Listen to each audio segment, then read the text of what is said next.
Welcome to Grace Today, a daily vlog designed to encourage you and equip you with the Word of God. Let's begin.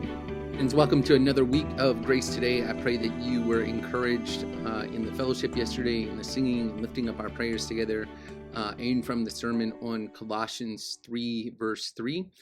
We continue to look at this passage, and as we saw on Sunday, this particular verse gives us reasons or causes for what we looked at last week. Last week, we looked at verses 1 and 2, which give us the two commands of this paragraph: to seek things above, to set our minds on things above. And here in this verse, verse 3 of chapter 3, we get some causes for that. And the first cause given is, "For you have died."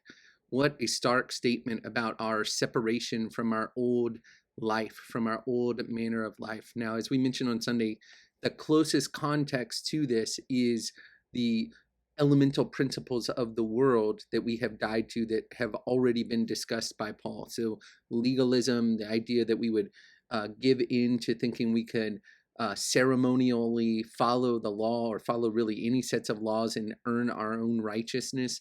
The view of mysticism or kind of self-driven worship, that we would be led astray by those who stand on visions they have seen and are puffed up without reason, by their own knowledge, by their own thinking. And then the third thing, asceticism, the kind of severe treatment of the body, which presents itself as humility, but really is a prideful way of thinking one can earn their way to God. Those are the most direct things that we have died to. We've already seen that. We've died to the elemental principles of the world.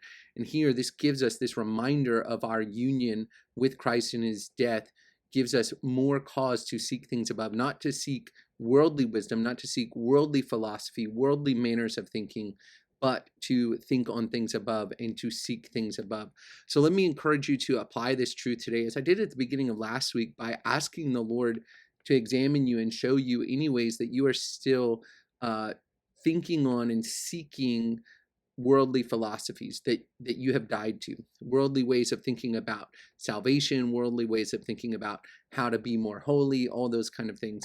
Ask the Lord to show you those things, and ask him to lead you in seeking things above, in seeking wisdom that reflects Christ's lordship, as we talked about last week, and wisdom that shows our newness of life and the assurance that we have in Jesus, as we looked at yesterday.